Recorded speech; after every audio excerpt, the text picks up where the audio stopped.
Duterte! Duterte! Duterte! Duterte! Ano ang sigaw ng mga mamalang Pilipino?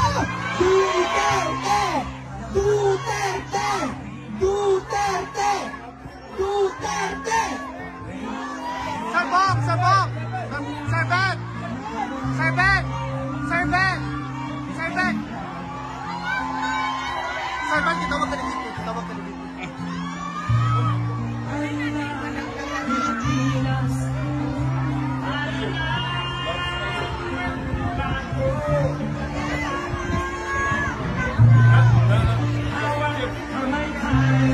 Saman pa.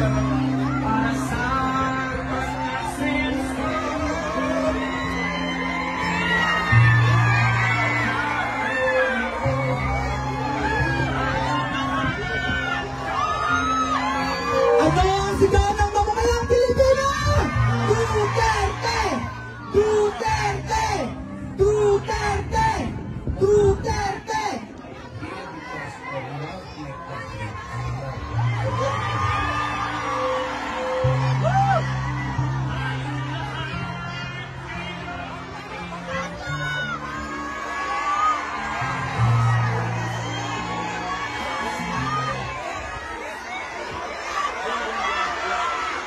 Balik, balik.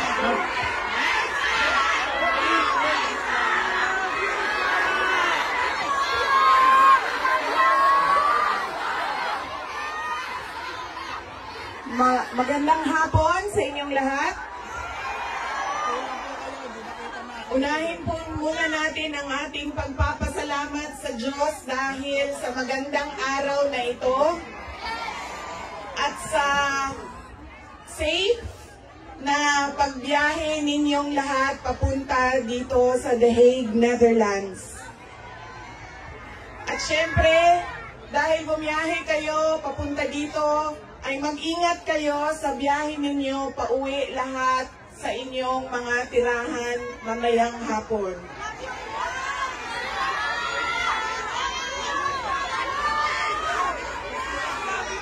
Susunod po ang pagpapasalamat ko sa Dutch Police sa kanilang pagtulong sa atin na mabuo yung programa ngayong hapon na ito at sa pagpahintulot na tayo ay magkaroon ng rally para kay Pangulong Rodrigo Duterte. Maraming salamat po sa Dutch Police and of course sa local government ng The Hague at sa Foreign Ministry ng the Netherlands. Maraming salamat sa kanila.